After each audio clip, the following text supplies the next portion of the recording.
예, 안녕하세요. 무인카페 대의원입니다. 오늘 이제 설명드릴 내용은 멀티 뷰티 샵에 대해서 설명을 드리려고 합니다. 저희가 이제 1차원적으로 무인카페 창업을 한다고 하면은 일반적인 카페 같은 경우에는 한 200만 원에서 한 300만 원 정도 되는 월세 작은 공간을 창업하는 그런 중심 상가에서 창업하는 그런 부분으로 많이들 생각을 하시는데요. 그렇게 되면은 과연 저희가 수익을 뽑아낼 수 있는가? 이 코로나 시대에 좀 쉽지 않은 결정이라고 생각을 합니다. 그래서 지금 보시게 되면은 일단 저희가 무인 카페도 이제 B급 상권, C급 상권, B급이 보통 한 100만 원이라고 하죠. 창업 시장에서는요. 그리고 이제 한 14평 그런 기준으로 봤을 때 200에서 300 정도 되면 주요 상권에 좀 어느 정도 도달한다 이렇게 표현을 하고, 그 다음에 이제 한 100만 원 정도 됐으면 이제 B급 상권, 그리고 이제 평수가 늘어나면 그건 이제 더블로 증가를 할 수밖에 없습니다. 그래서 많은 월세에 대한 부분들로 지출도 되지만 주요 상권에서는 사람을 응대하는 그런 많은 인력이 손실이 됩니다. 예를 들면은 아까 말씀드렸던 한 200 정도 되는 가게를 2칸 정도 얻었을 때, 그럼 약 좀 할인을 해서 한 350 이렇게 떨어집니다, 월세가요. 그러면 이제 그 정도 한 30평 정도에서 25평 정도 되면은 홀하고 이제 주방, 그 다음에 홀에 한 2명 정도가 배치가 돼야지 중심 상권의 그런 소비층과 마저 떨어질 수밖에 없습니다. 그러면은 월에 엄청난 금액이 나가는데, 만약에 이런 코로나 상황에서 이런 조류 독감이나 이런 그런 것들이 좀 발생을 했을 때 그런 거 타격 있는 것보다도 더 심하게 타격을 입을 수밖에 없는 그런 상황인 거죠.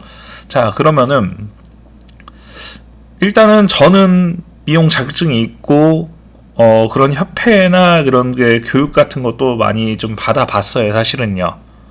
예, 이제 처음에는 이제 머리 미용으로 많이 교육을 많이 다녔죠. 제가 아주 어렸을 때부터 땄어요. 저는 좀 오랫동안 가고 있는데, 하여튼 그쪽에 대한 섭리는 어느 정도는 좀 알고는 있습니다. 일단 멀티 뷰티샵이라고 하면은 일단 많은 수요가 이루어지는 게 네일 아트예요. 네일 아트가 많이 남지 않는 것 같은데도 좀 저렴하고 약간 사람이 되게 많이 몰려요. 여름철에는 자리가 없어서 좀 이렇게 회전이 좋다고 말을 합니다. 예, 그래서 보통 이제 한 4층, 5층에다가 차려요. 근데 보통 아까 말씀드렸던 14평에 한 200 정도 하는 데에 4층, 5층은 한 60만 원? 한 그 정도면 얻을 수 있습니다. 월세 기준으로 쳤을 때요. 근데 평수는 14평이 아니고 따블이 나오죠. 한 30평, 24평 정도가 나옵니다. 그래서 공간이 네일 아트 하기에는 좀 양이 좀 많아요. 물론 쓰기에 따라서 틀리지만 완전 효율적인 공간은 아니라고 생각합니다. 그래서 멀티 뷰티샵이란 안쪽에다가 피부관리실을 배치를 해놔요. 그리고 앞쪽에다가 네일샵을 배치를 하고, 그 다음에 발관리나 이런 거 할 수 있는 그런 이제 미용실 가면 머리 감는 거 있잖아요. 그런 거랑, 그리고 그거 반대쪽에 이제 헤어를 하는 헤어 메이크업 이런 쪽을 배치를 합니다. 그리고 이제 피부관리실 안쪽에서는 왁싱이나 이런 것도 같이 하죠. 그런 안쪽에서는 이제 그런 행위들을 하는데, 요것도 파트가 되게 많이 갈려요. 사실은 미용이라는 게 파트가 많이 갈립니다. 이제 헤어를 만지는 거, 그 다음에 메이크업을 하는 거, 그 다음에 이제 뭐 눈썹 문신, 입술 문신 뭐 이게 법적으로 좀 뭐 그런 것도 좀 있긴 한데 여러 가지가 있습니다. 예, 그런 계열이 좀 있고 눈썹 문신 뭐 많습니다. 예. 그렇게 되고 그다음에 이제 뭐 왁싱도 있죠. 그럼 이제 벌써 4개예요. 그러면은 이제 뭐 네일, 피부 뭐 그런 관리 뭐 이런 걸로 하면은 한 5, 6, 7개 정도가 나옵니다. 그러면은 혼자서 월세나 모든 것들을 다 감당하게 되면 많은 부담들이 생길 수밖에 없습니다.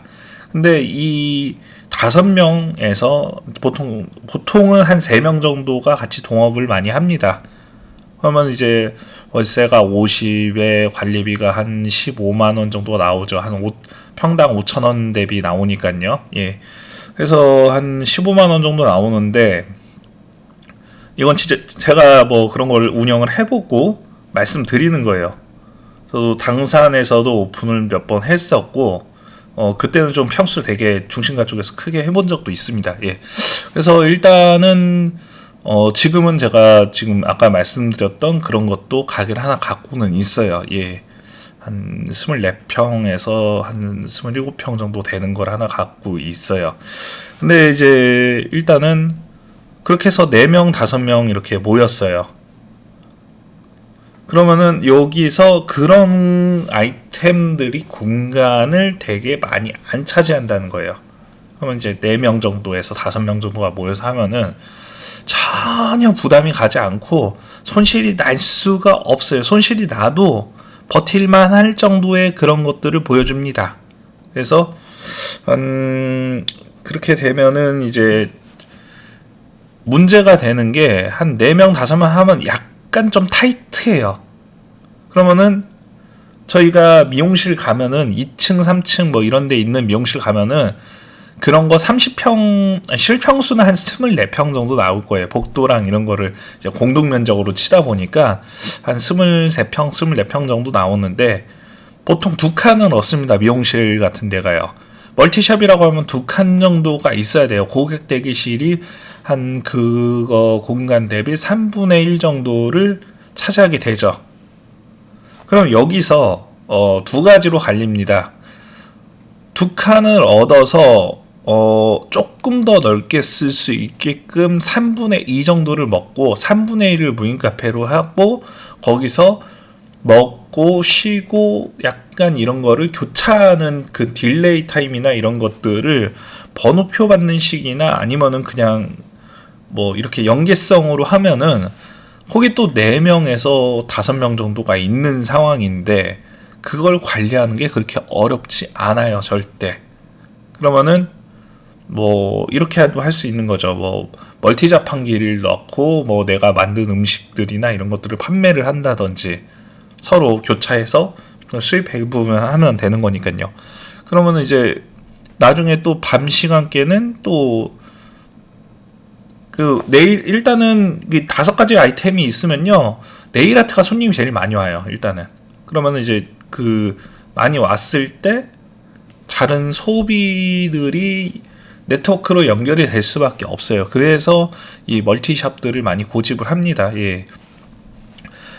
그러면 이제 2칸을 얻어서 1칸은 무인으로 쓰고 약간 좀 확장하라고 자기네들 이제 쉬는 공간을 조금 만들 수가 있습니다. 밥 먹는 공간이라고 할 수 있죠. 약간 좀 미용실 같은 데는 굉장히 협소합니다. 예. 그리고 보통은 이제 그런 건물들에서 모텔이나 유흥이 있는 경우가 많은데 유흥 같은 경우에는 보통은 퇴근 시간이 한 3시 반에서 4시 반 사이가 됩니다. 이제 회전이 많이 돌아가고 그럴 때는 그렇게 되는 거고 올라이트까지 갈 때도 있습니다. 그러면은 보통 3시 반 정도가 끝나는데 보통 일반적인 퇴근 시간이에요. 예. 그거는 이제 상권이 얼마나 더 많이 굴러가냐에 따라 좀 틀려져요. 그러면은 그 분들이 이제 끝나고 나면은 먹을 때를 좀 이제 밥을 먹어야 되잖아요. 이 일이 끝나면. 그러면 이제 밥을 한 끼 먹어야 되기 때문에 24지시 뭐 해장국이라든지 이런 데를 찾게 돼 있어요. 약간요. 대체적으로.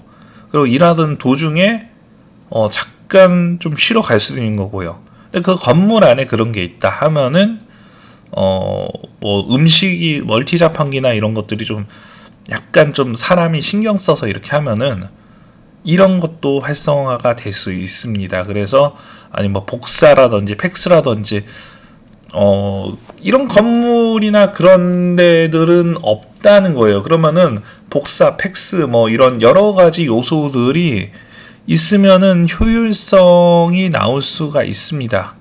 예, 그래서 이런 부분들로 뭐 접근성을 좀 두면은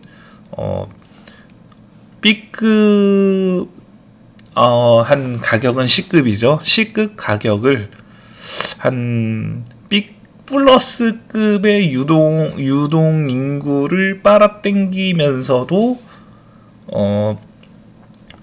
가치를 만들어낼 수 있는 무인 창업까지 해서 이뤄낼 수 있는 구조를 만듭니다. 그리고 멀티샵은 보통 예약제나 아니면은 뭐 납밤을 교차해서 쓰는 방식으로도 많이 하기 때문에 관리적인 측면도 좀 도움도 받을 수 있을 수 있습니다. 그래서 뭐 예를 들면 뭐 멀티 자판기 같은 데다 네일 칩도 팔 수 있는 거고 뭐 아니면은 자기네들이 권장하는 헤어 이런 것들도 뽑을 수도 있는 거고요.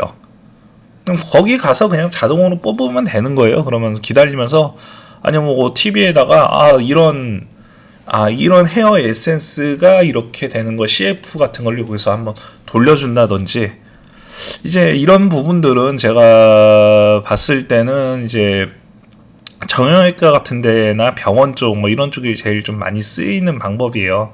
뭐 생로병사의 비밀이 뭐 나온다든지 뭐 이런 방법들로 소화를 많이 하죠. 예. 그래서 한번 이거는 제가 볼 때는 제일 극적인 방법이지 않을까 싶습니다. 예. 저희 무인 카페 대의원은 인테리어나 원두에 대한 커피의 맛에 대한 기본적인 것을 잘 지키고 있는 그런 곳이고요. 뭐 프랜차이즈처럼 운영하는 그런 방식은 아닙니다. 그러니까 이제 멀티샵을 생각 중이신 분들은 이런 부분으로 같이 한번 연결을 지어서 한번 진행을 해보시는 것도 괜찮을 것 같고요. 제가 앞전에 한번 말씀드렸던 부분이 있는데 그 포토존 같은 거 약간 이게 포토존이라는 게 그 뭔가 뭐 인생 네컷 뭐 이런 종류가 아니고요. 뭐 그냥 간단하게 찍을 수 있는 그런 뭔가 요소 같은 거 있잖아요. 독특한 거, 그런 사인물, 간판 비슷한 거. 요런 거가 또 있으면은 또 사장님들의 또 가게 홍보에 좀 유익한 그런 것들도 될 수 있고 뭐 잘 되면은 이제 사람을 키워서 분점으로 여러 개를 하면서 이렇게도 갈 수 있기 때문에 다양한 산업으로 연계를 시킬 수 있고 이것이 분점으로 굉장히 많이 나갔을 때는 무인으로 어디서든지 우리가 만든 그런 제품을 구매를 하는 그런 구조로 만들 수도 있습니다. 제품 제조에 대해서 아시는 분들은 제가 말씀드리는 부분 더 잘 아실 거예요. 일단 그게 또 마진이 먹는 것만큼 또 이게 좀 유익하죠. 예, 굉장히 유익합니다. 예, 아시는 분들은 다 아실 거예요. 예, 그래서 이런 구매와 커피와 이런 코드 값들은 굉장히 유익하지 않을까 이렇게 생각을 합니다. 예, 저희 대의원 무인 카페 많이 사랑해 주시고요. 예, 무인 카페 창업을 하실 때는 저희와 함께 한번 이렇게 시작을 해보시는 것도 좋을 것 같습니다. 저희는 한 굉장히 오랜 시간 동안 커피에 관한 일을 하고 있는 그런 업체로 믿고 한번 이런 같이 한번 진행을 한번 해보시는 것도 괜찮을 것이라고 생각을 합니다. 예, 감사합니다.